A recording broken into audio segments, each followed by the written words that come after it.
Então hoje nós vamos iniciar o capítulo 7 da leitura mental. Eu quero inclusive lembrar um aspecto que é bem importante a respeito do estudo dessas obras de André Luiz. Primeiro, o fato de que, na verdade, essas obras não são apenas de André Luiz, é de uma equipe de espíritos que foi, sob o comando de Emmanuel, organizada no acompanhamento, no direcionamento de como esses assuntos iriam ser tratados.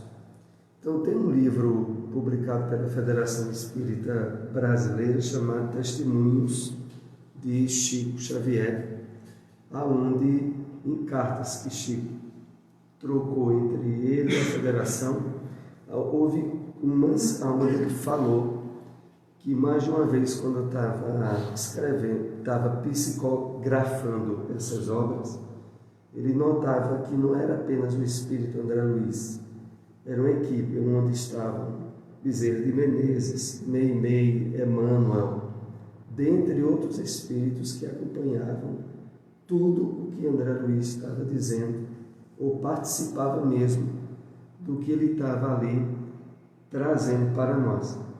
Então, quando nós lemos ou relemos essas obras, devemos estar sempre em mente de que são obras de uma importância maior, porque é de uma equipe espiritual, não é só de André Luiz.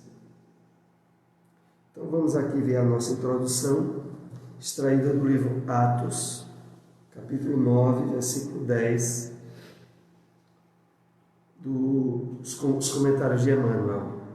Desde o primeiro dia da Boa Nova, convida, insiste e apela junto das almas para que se convertam instrumentos de sua divina vontade, dando-nos a perceber que a redenção procede do alto, mas não se concretizará entre as criaturas sem a colaboração ativa dos corações de boa vontade. Atos, capítulo 9, versículo 10. Essa parte de Atos se refere àquela quando Ananias recebe a visita do Senhor, dizendo a ele que Paulo estava vindo e que seria acolhido, inclusive depois dele ter tido aquela cegueira. E a primeira atitude de Ananias, quando convidado pelo Senhor, é ele dizer: eis-me aqui, Senhor. Estava disposto a fazer qualquer coisa que fosse mandada, orientada por Jesus ou pelo alto. E Emmanuel aqui enfoca o fato de que as interações entre o mundo espiritual e o mundo físico são interações coparticipativas. Nós precisamos da ajuda dos espíritos do bem, e os espíritos do bem precisam de nossa ajuda. O trabalho de implantação do reino de Deus, como nós espíritas entendemos, é um trabalho no qual todos somos chamados a coparticipar. Porque no grande campo do movimento cristão, por tradição, teve-se a ideia, e ainda se tem, de um reino dos céus que vem pronto, ou que está pronto aguardando alguém depois da morte do corpo. Enquanto que com o Espiritismo nós aprendemos que esse reino está dentro de nós, se estabelece em termos exteriores, com a participação nossa, junto aos Espíritos do bem, ou como as Escrituras colocam, junto aos anjos, mas que é um trabalho de conjunto, como esse no qual Ananias era chamado a intervir no socorro a Saulo, que depois iria se tornar Paulo de Tarso. Voltando aqui ainda o texto, ele diz que não se concretizará entre as criaturas sem a colaboração ativa dos corações de boa vontade. Então, esse trabalho, todos nós somos chamados a sermos participativos e atuantes, e não ficarmos apenas na expectativa ou observando o trabalho dos outros. Então vamos agora iniciar o nosso tema leitura mental, que aqui só a título rápido de introdução, nós iremos ver a partir dessa lição a atuação de Luciana como clarividente, que é uma enfermeira que estava naquela equipe com André Luiz, com o Padre Poli, e que tinha uma tarefa agora de ajudar a Zenóbia na instituição de socorro espiritual onde eles estavam, exatamente quando se dirigem ao Padre Domênico, que é alvo de todo o capítulo. E essa leitura mental é porque a Luciana tinha a capacidade mediúnica de penetrar no conteúdo psíquico de outro espírito. O interessante aqui, inclusive, é preciso nós destacarmos como a doutrina espírita nos responsabiliza sobre o que a gente pensa e sobre o que a gente faz. Primeiro, porque deixa bem claro que nada fica apagado. O que a gente faz de bem, o que a gente faz de mal, o que a gente pensa e o que a gente se emociona, cria um nível de memória espiritual que não se apaga. É como o HD do Google ou do YouTube, que é do tamanho do mundo, ninguém sabe nem qual é o tamanho. É uma memória infinita. Então nós temos no nosso espírito, e sobretudo no corpo espiritual, a armazenagem dos conteúdos psíquicos que nós já vivemos. E aqui nesse capítulo nós vamos ver em detalhes como minuciosamente tudo isso estava registrado das experiências do Padre Domênico nele, de tal maneira que se torna impossível dissimular ou enganar a espiritualidade do bem em relação ao que a pessoa fez. Vamos ver aqui o primeiro slide. Após a oração silenciosa, Jerônimo fez Luciana compreender que atingira-nos o momento da ação. A enfermeira clarividente, evidenciando carinho fraterno, aproximou-se do infeliz e, depois de fitar-lhe a fronte, demoradamente começou.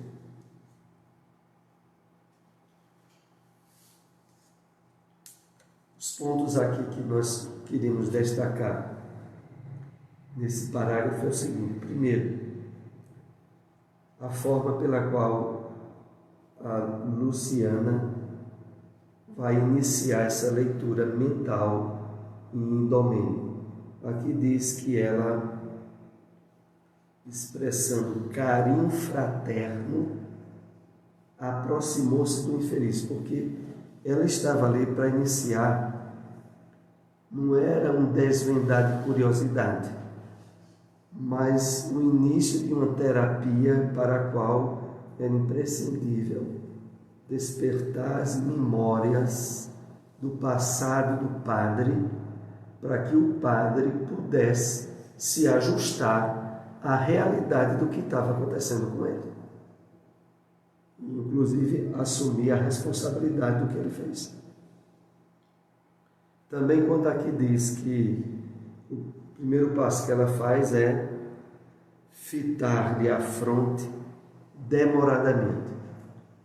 Nós aprendemos com a doutrina espírita que na nossa mente o campo de associação dela com o corpo espiritual é a glândula pineal, a glândula da mediunidade, que fica no centro da nossa fronte, na parte de trás, no meio do cérebro, super protegida. E é ela que, entre outros aspectos, presente no cérebro, tem essa função ligada a esse armazenamento. Luciana, pela capacidade mediúnica que ela tinha, ela dirige o olhar justamente para esse ponto. Padre Domênico, vossa mente revela o passado distante, e esse pretérito fala muito alto diante da providência divina. Vossa dor permanece repleta de blasfêmia e desespero. Proclamais que as forças celestes vos abandonaram ao tenebroso fundo do abismo. Separamos essa parte aí, que fizemos até um corte ali pequeno depois de providência divina, pelo seguinte aspecto.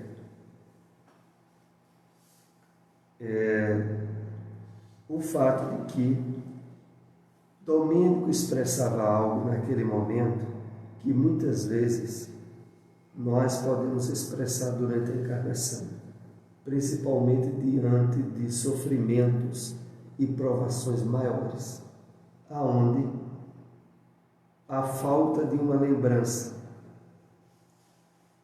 ativa do passado espiritual nosso pode muitas vezes nos dar a ideia de estarmos sendo injustiçados, de estarmos sendo alvo de uma situação não merecida, constrangedora, aonde de maneira nenhuma mereceríamos estar passando por aquilo. Era o quadro do Padre Domênico.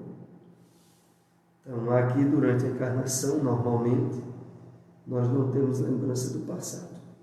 Mas a doutrina espírita deixa bem claro no Evangelho segundo o Espiritismo, no capítulo 5, Bem-aventurados os aflitos, que quando as causas das nossas aflições não são dessa vida,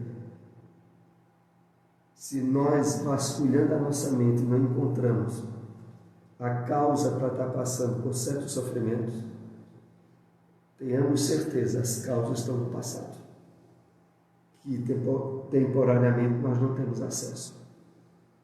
Então, para nós que temos a luz do entendimento espírita, não é possível ter a atitude do Padre Domênico.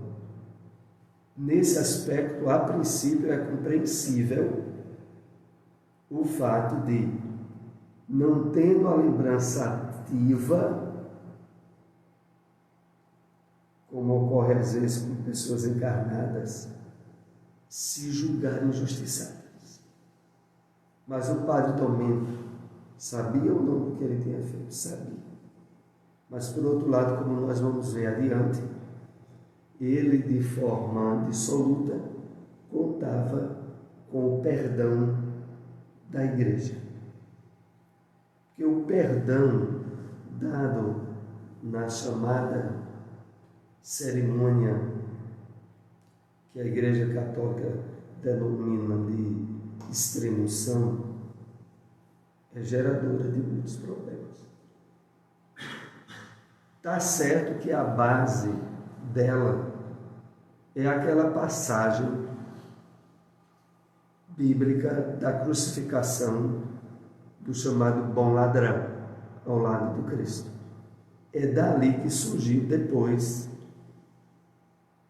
a consequência de uma interpretação errada de que nos momentos finais, não importa o que a pessoa tiver feito, se ela tiver a oportunidade de ter um padre ao lado e ela pedir perdão e esse padre interceder, pronto, entra no mundo espiritual 0 quilômetro.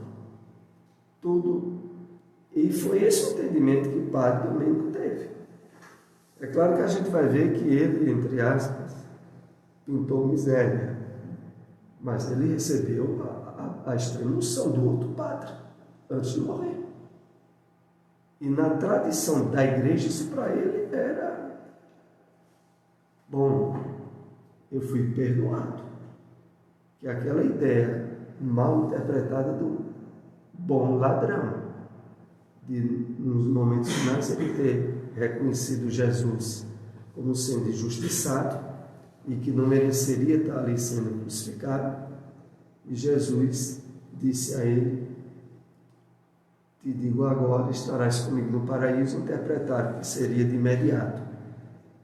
Apesar que Jesus não foi para o paraíso, segundo as Escrituras, no próprio dia da crucificação.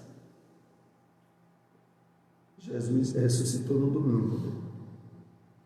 E na sexta-feira foi a crucificação. Mas aí, apenas lembrando esse aspecto, para que a gente entenda por que essa revolta do padre Dolé. Em termos puramente humanos, ela tinha essa causa. A causa foi a extremoção que ele recebeu. Assim como também a gente leu até aquela história também no livro Obreiros da Vida Eterna, do médico, que também recebeu a extremoção e teve problema. Como é o nome do médico? Nós estudamos alguns capítulos atrás.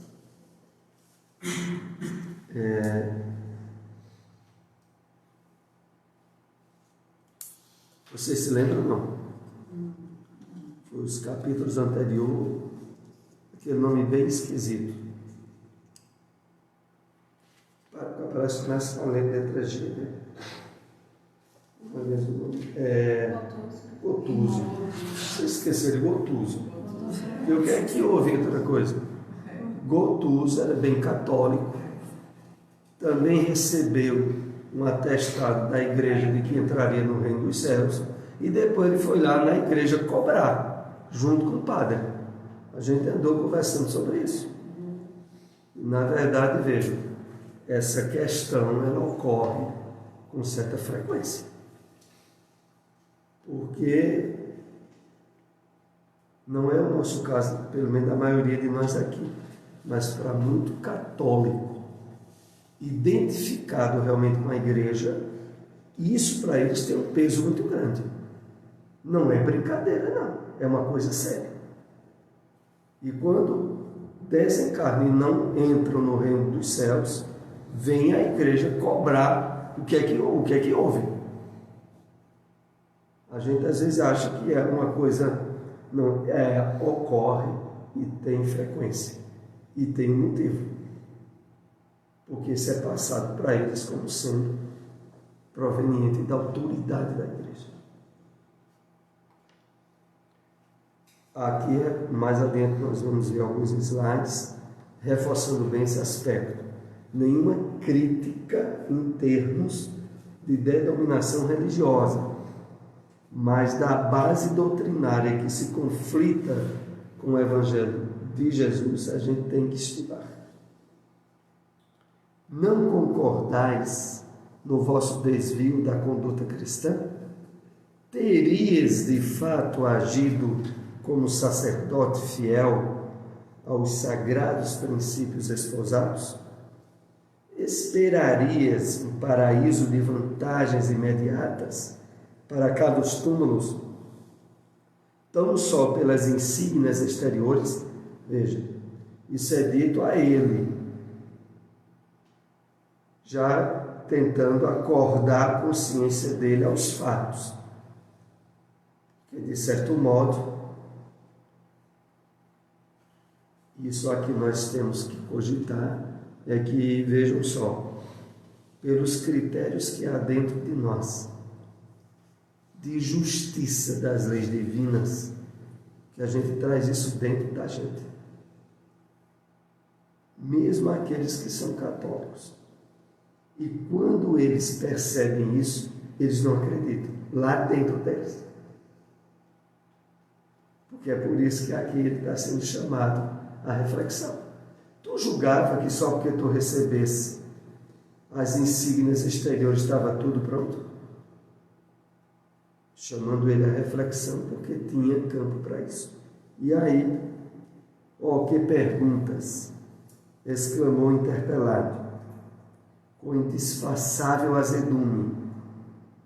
A organização religiosa a que servi prometeu-me honras definitivas. Não era eu o diretor de grande coletividade social? Não ministrava o Santíssimo sacramento, não fui recomendado ao céu. Aí tem uma parte que o slide aí cortou, que diz como. Alguém aí pegou o texto? Não, esse mesmo. Não fui recomendado ao céu. Interrogação aí mesmo, né? É mesmo, é isso. Então vejam, aí Domênico quer ainda se agarrar ao que a igreja prometeu a ele, apesar que ele sabia que não tinha fundamento não. Mas, como ele tinha sido padre, mais ainda, ele se sentia com direitos. Apesar de tais protestos, o padre Domênico já acusava sinais de transformação íntima. Fizera-se-lhe a voz mais triste, denunciando capitulação próxima. O fato de ele nos sentir de mais perto, através da audição, facilitava-nos a atuação magnética de auxílio. Vamos ver aqui alguns motivos de termos separado esse texto. Primeiro é que, de fato, como é colocado, já era percebido que ele estava se sensibilizando a uma abertura íntima. Por outro lado, o fato de ele estar perto do grupo, envolvido, como aí é colocado, por uma atuação magnética de auxílio, isso também era fator preponderante para o despertamento da consciência dele, como normalmente ocorre nos tratamentos realizados nas reuniões mediúnicas nos centros espíritas. Quando o espírito vem para o grupo e que se envolve no magnetismo do grupo, já provoca de uma forma indireta aberturas para despertamento de consciência, para conscientização do que está havendo e das necessidades que o Espírito traz. Aí também estava se dando esse fato. O grupo junto do Domênico, indiretamente, abria brechas no psiquismo dele para esse despertamento. As igrejas, meu amigo, são sempre elevadas e belas, consubstanciam invariavelmente o roteiro de nosso encontro divino com o Pai de infinito amor. Ensinam a bondade universal, o perdão das ofensas, a solidariedade comum.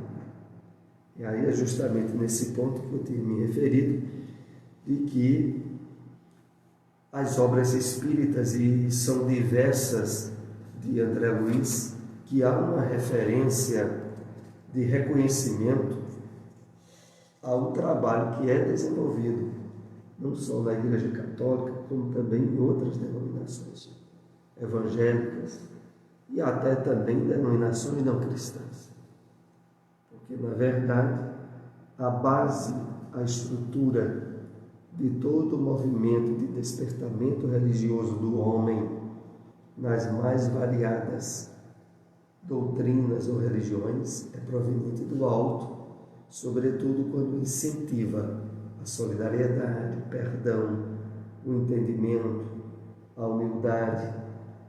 Todas têm a mesma base. E é por isso que aqui é destacado de que elas são sempre elevadas e belas. Ensinam a bondade universal, o perdão das ofensas. E aí é lógico que cabe a nós uma reflexão. E em relação a isso, qual a grande diferença entre a religião espírita e as demais? Todas não são boas? Eu não poderia continuar sendo católico, evangélico, ou nem religião tendo, desde que eu me esforço em fazer o bem, em ser uma pessoa elevada. Não é isso, de fato, o mais importante? Por que é que teria que ser espírita?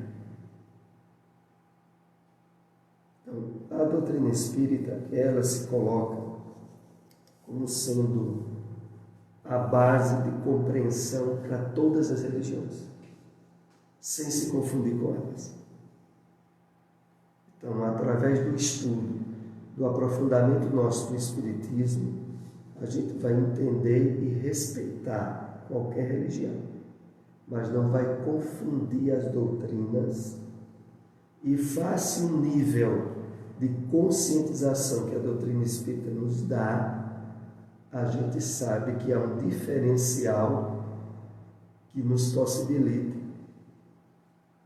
ter muito maior estrutura e alicerce para o estabelecimento da vivência do Evangelho de forma mais contínua e exitosa perante as necessidades evolutivas que trazemos.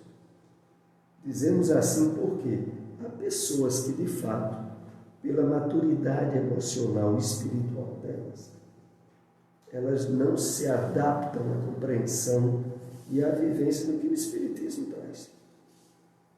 E isso tem que ser visto não como uma falha ou algo imperfeito da pessoa. Ou até onde ela dá conta. Tem pessoas que, de forma natural, sem ser por preconceito e sem ser por nenhum direcionamento errado, não entendem, não conseguem entender a reencarnação. Vai fazer o quê? Obrigar essa pessoa a entender o que é reencarnação. Para nós é a coisa mais lógica e natural possível, mas tem pessoas que há uma dificuldade. E às vezes essa dificuldade tem algumas causas temporárias, face à necessidade que algumas dessas pessoas têm em trabalhar em determinadas religiões. Então, há espíritos elevados que vêm com missões dentro da Igreja Católica. Há espíritos elevados que vêm com missões dentro de certas igrejas evangélicas. Sem que a gente confunda uma coisa com a outra. É uma missão específica daquele espírito. E a gente não pode, e aí é onde o Espiritismo mais nos convoca, a reflexão pessoal, é de que a gente não pode se colocar no lugar do outro. Então, há, por exemplo, padres com uma mediunidade ostensiva grande que conhecem o Espiritismo, mas que tem um trabalho a realizar dentro da Igreja Católica, onde ele está, e não fora dela. Assim, é por isso que a gente diz isso. É preciso saber que a responsabilidade de cada um é individual. Nesse sentido, nós temos que estar com a nossa consciência bem focada no que é que ela nos convida e direciona em termos religiosos. Em geral, todos nós, filiados a correntes várias do pensamento religioso na Terra, exigimos que se nos faça justiça, esquecidos, contudo, de que as noções de justiça envolvem a existência da lei e como ludibriar a lei, soberana e inalterável, embora compassiva em suas manifestações. Esse texto é colocado pelo seguinte: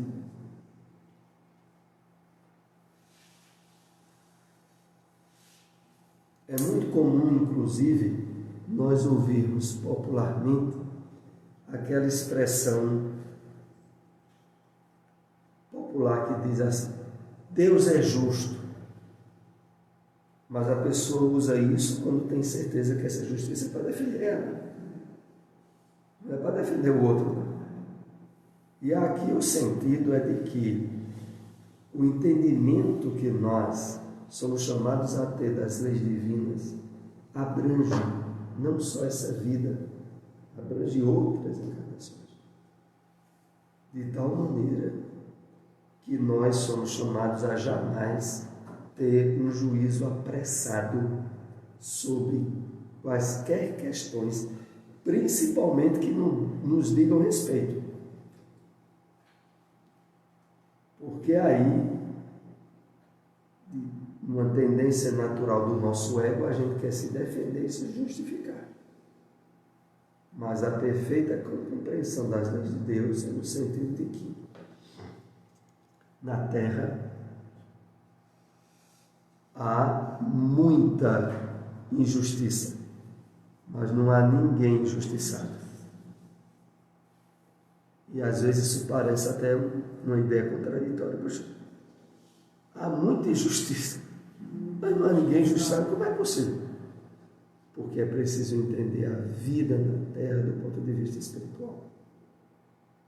Do ponto de vista espiritual, há uma infinidade de espíritos em resgate, em provações, em expiações.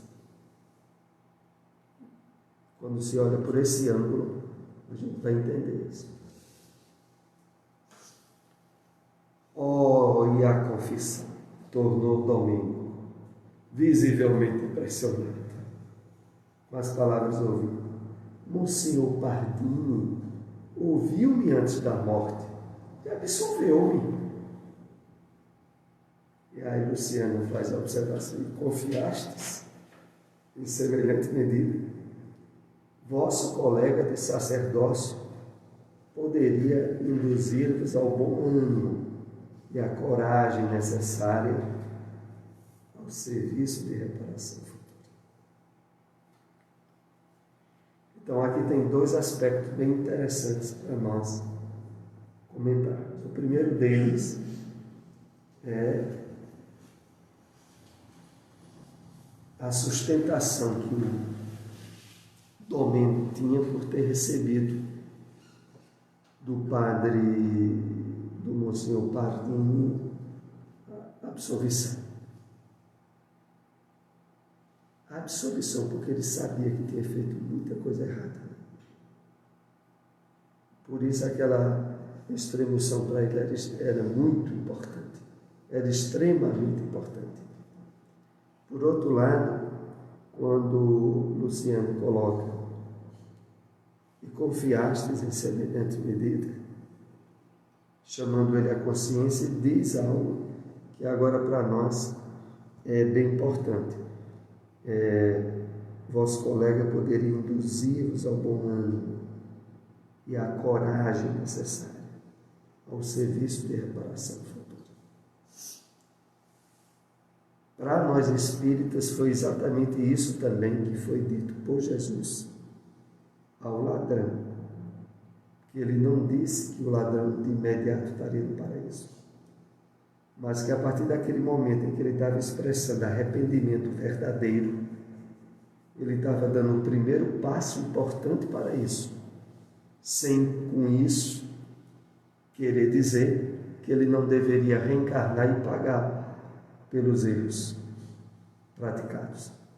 Teria que reencarnar e pagar, mas aquele primeiro passo era muito importante, que era o passo do arrependimento. Que no caso de Domênico não estava arrependido, não, ele estava querendo só se livrar. Mas arrependido ele não estava, não. Vosso coração, Padre, é um livro aberto aos nossos olhos. Envolvido nas trevas, injuriais o nome de Deus e a sua justiça. No entanto, a viva descrição de vossas reminiscências são bastante expressivas. Então aí está, para começar, o desdobrar. Como diz os podres.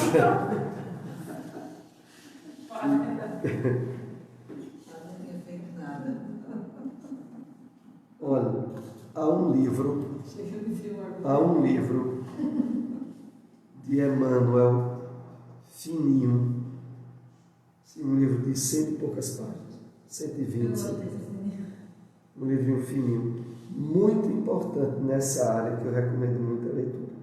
É um livrinho que tem o mesmo nome de Emmanuel. O nome do livro é Emmanuel. E vai narrar o próprio Emmanuel, as atividades que ele teve e a compreensão que ele teve da Igreja Católica.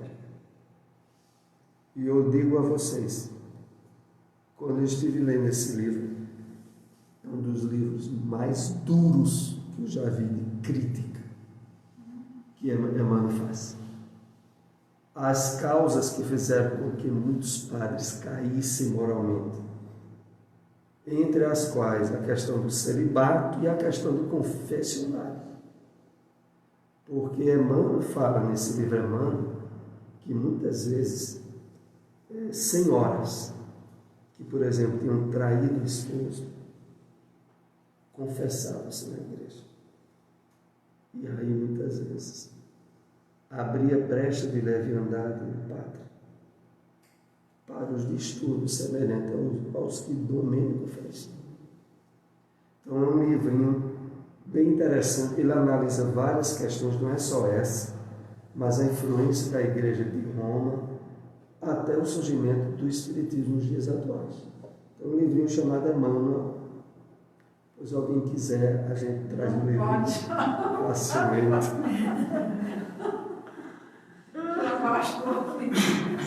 E aí vejam, o que é mais interessante, voltando ao caso, é de que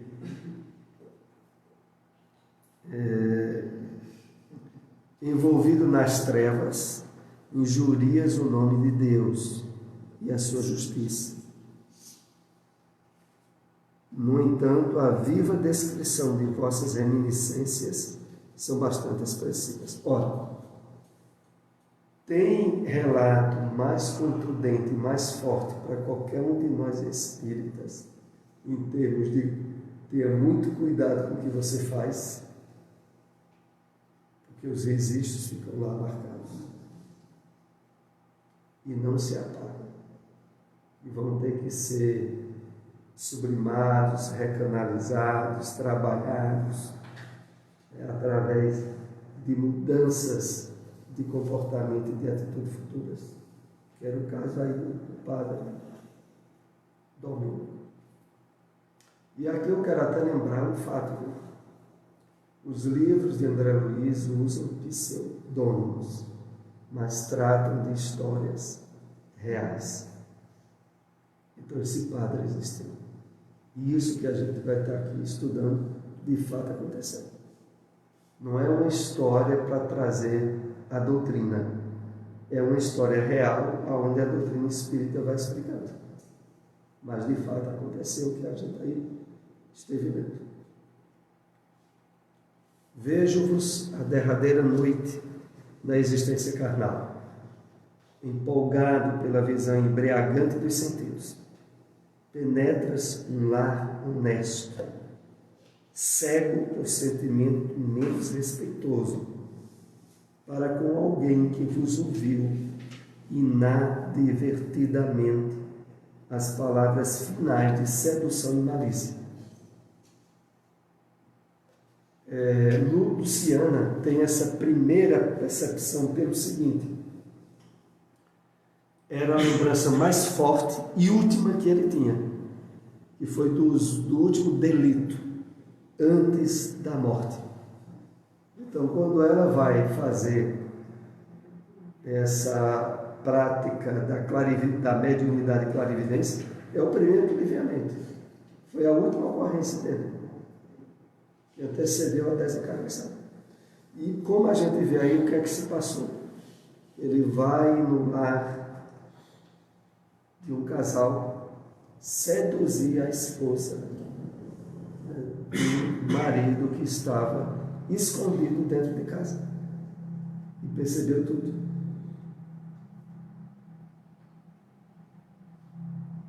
E mais adiante, aí esse slide que eu trouxe, eu já dei um salto aí na história, porque é a história em resumo. Ele estava lá, o marido viu, arrumou uma desculpa para depois ir na paróquia, encontrou um vinho antigo, colocou veneno no vinho e foi dar lá ao padre, dizendo que estava chegando de uma viagem, sentiu saudade lá do padre e foi dar um presente a ele. E na verdade era um vinho envenenado. E quando ele toma o vinho, ele vem a ver aquele episódio da extrema-unção. Agora o matador, né, vai ficar com uma culpa nas costas. Sem dúvida. E que culpa, né? Por conta do padre. foi boa observação de Sandra para a gente destrinchar isso. Vejam só, pelo conhecimento que nós temos da reencarnação, essa esposa e esse marido viveram esse drama por quê? Por causa de um passado. Se esse marido estava sendo traído agora pelo padre, como era o passado? O que foi o passado desse marido?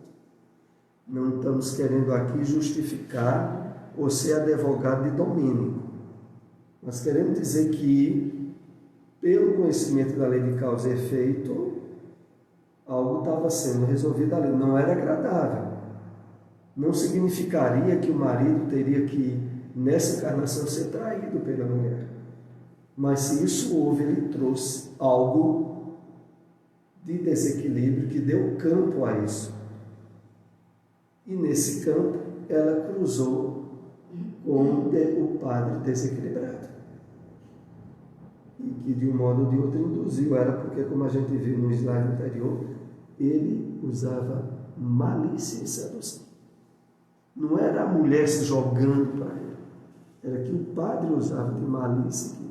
Aqui não se entra em detalhes de como ele seduzia a mulher.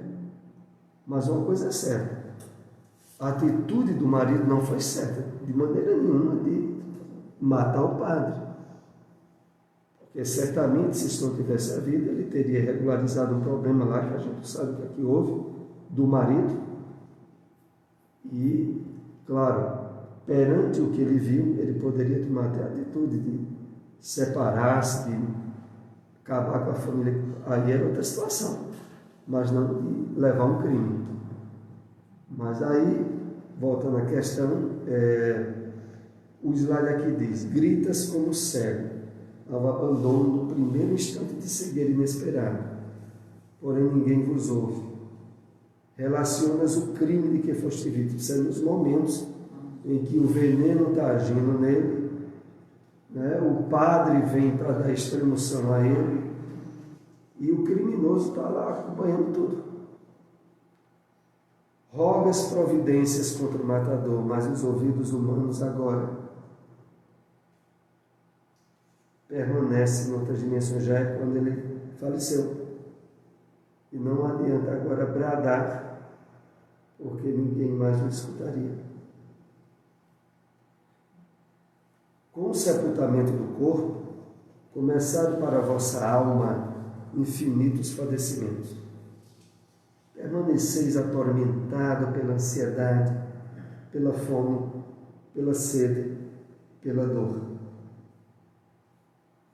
Não posso precisar quanto tempo gastais em semelhante angústia. Esse aspecto aí nós separamos pelo seguinte: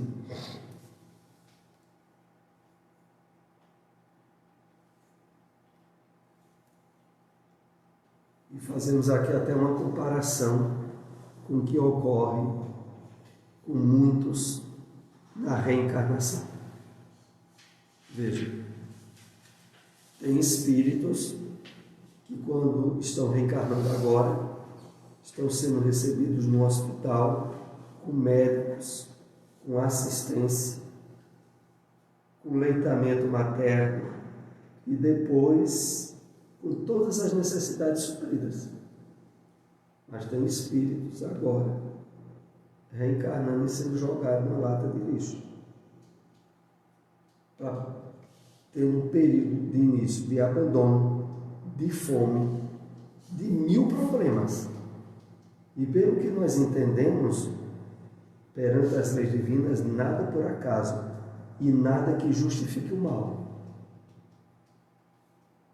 É como eu havia dito naquela frase: na terra tem muita injustiça, mas não tem ninguém injustiçado. Então o que é que ocorre? Também se dá na desencarnação. Esse padre, nessa situação que ele estava, ele ia encontrar o quê? Do outro lado, fome, problemas de necessidades orgânicas, face o seu envolvimento em termos materiais grandes e a absoluta ignorância do que estava havendo, o que se passava e quando ia parar o sofrimento. Então aqui diz que ele estava atormentado por ansiedade, por fome, por sede, por tudo. E aí Luciana dizia: não dá nem para ter ideia quanto tempo você ficou desse jeito. A leitura mental de vossas lembranças revela as particularidades da experiência final. E aí vai começar agora outras, né? Da translocada, pobre mulher crédula e confiante. Vejo-a chegando ao presbitério, em tempestuosa noite. Experimentais a emoção inferior do homem menos digno, que sente o império absoluto sobre a presa. Então, depois dessa primeira clarividência, que foi da última ocorrência, agora Luciana começa a extrair as anteriores. Então, a anterior já é de uma mulher pobre e que vai pedir ajuda a ele. E o que vai ocorrer é que ele faz com que ela tenha relações com ele, engravida, e quando sabe da gravidez, ele diz que vai arranjar alguém para assumir o filho. E normalmente, claro, a mulher não aceita, e o resultado é esse que está aí: ela comete um suicídio. Que horror! Vale-se a desventurada da noite solitária e bulhenta, ingere grande dose de formicida, tentando o ato final da tragédia interior. Ninguém lhe escuta os rugidos de sofrimento selvagem, porque os trovões rebombam no céu. Ao amanhecer, todavia, um pai aflito corre ao vosso retiro repousante e colocava-vos ao corrente do fato. Morrera-lhe a filha, misteriosamente. Esse é o segundo relato de crime que ele cometeu. Então, nessa situação, a mulher jovem comete o suicídio, que na verdade apenas abre porta para a continuação de maiores sofrimentos.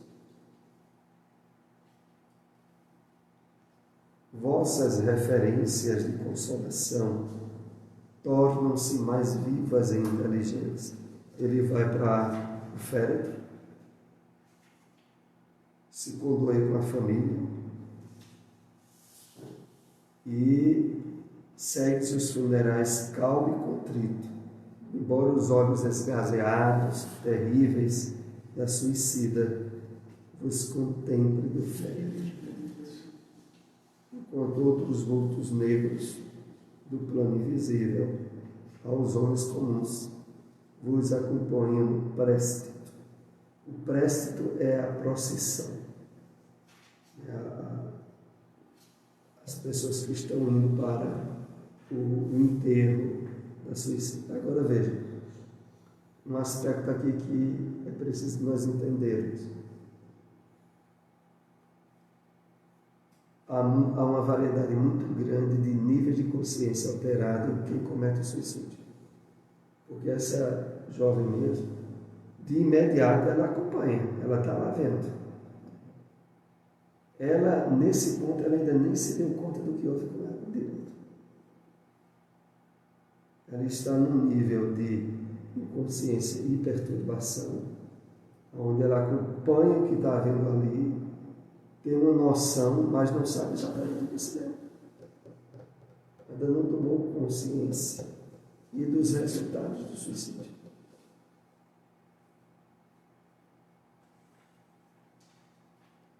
Ah, sim, vejo bem. Destaca-se feliz entidade. Parece-se extremamente convosco. Agora compreendo. Não foi apenas vosso amigo, foi vosso pai. Reclama insistente determinada escritura que não apresentastes. Que vejo em torno dele há imagens vivas de recordações angustiantes. Aí vai para outro tipo de crime do padre, né? Foi quando o pai dele estava falecendo e ele, o pai, confessa, diz ao filho, o filho sendo padre, de que tinha tido outra família fora de casa, e que não queria de maneira nenhuma que eles passassem necessidade. E deixava um testamento especificando o que a família deveria receber. E chega, inclusive, a reiterar o pedido. E ele, de uma forma dissimulada, disse: se preocupe não, está tudo certo, não se preocupe. Pai, nome de gaveta, papel. Perigoso. Antes, porém, de qualquer comunicado ao interior doméstico, sepultais o documento em móvel pesado, com intenções francamente hostis aos retos propósitos do desencarnado. Desde esse instante, parece-me que ele vos seguiu, sempre de perto, reclamando. Permanece angustiado na tela mental de vossas lembranças vivas. Então, aí foi mais um crime que o padre Domênico cometeu. Ou agora, aí tem mais um, proferiu Luciano, dando conta da tarefa que lhe foi cometida. É outro perseguidor severo. Salienta-se a minha visão. É um velho eclesiástico que deixou o aparelho físico, endereçando-vos intensas vibrações de ódio. Vossas reminiscências esclarecem o fato. Desejais a qualquer preço o curato que lhe pertencia. Curato é uma porção de terra da Igreja Católica que é destinada à paróquia onde o padre fica. Então agora é outro crime. Ele resolve se apossar da paróquia de um padre idoso e usa de meios ilícitos para o padre ser retirado daquele local. E aqui diz: gratificando companheiros altamente colocados, conseguiste que o antigo sacerdote fosse removido compulsoriamente para a longínqua paróquia de Montanha, onde o ancião morreu, sem delongas, odiando-vos de morte. Intoxicado pela cólera e pelos reiterados desejos de vingança, está cego às manifestações da espiritualidade superior, cercando-vos com ira implacável. Então, mais um crime que o Domênico foi o responsável. Imagina a quantidade de espíritos que acompanhavam esse padre antes de desencarnar e depois.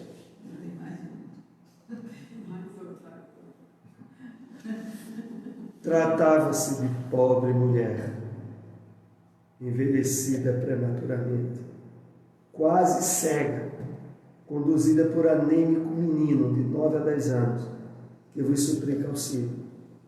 Ante a frieza da vossa recepção, a infortunada, em palavras sentidas, invoca o passado de leviandades e pergunta se esquecestes o filho que lhe colocaste nos braços. Mais um caso. Até fazer todo.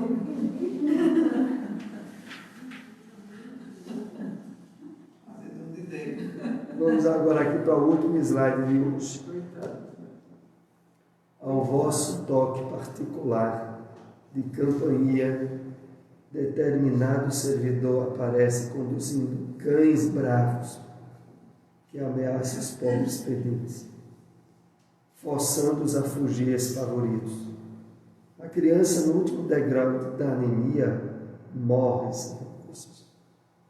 E a mãe infeliz desencarna em pavilhão da indigência, com um sinistro desejo de vingar-se de vós, de qualquer modo. É muita perseguição. Especialmente, não é? Eu deixo lembrar também. De certo modo, como a gente vê, a área de maior desequilíbrio dele era da área da sexualidade. Face a quantidade de casos que surgiram e que, como eu tinha comentado aqui no início, casos reais, inclusive fazendo com que nós, ao tomarmos conhecimento, tenhamos até sensibilidade. Esse livro é dos anos 40 e 50. Muitos desses espíritos, que esse padre, depois da ajuda, vai reencarnar, mas tem muito espírito aí que não perdoa não, viu? Ou está reencarnado próximo dele. Vamos para a prece, né? A próxima semana nós continuamos com esse capítulo.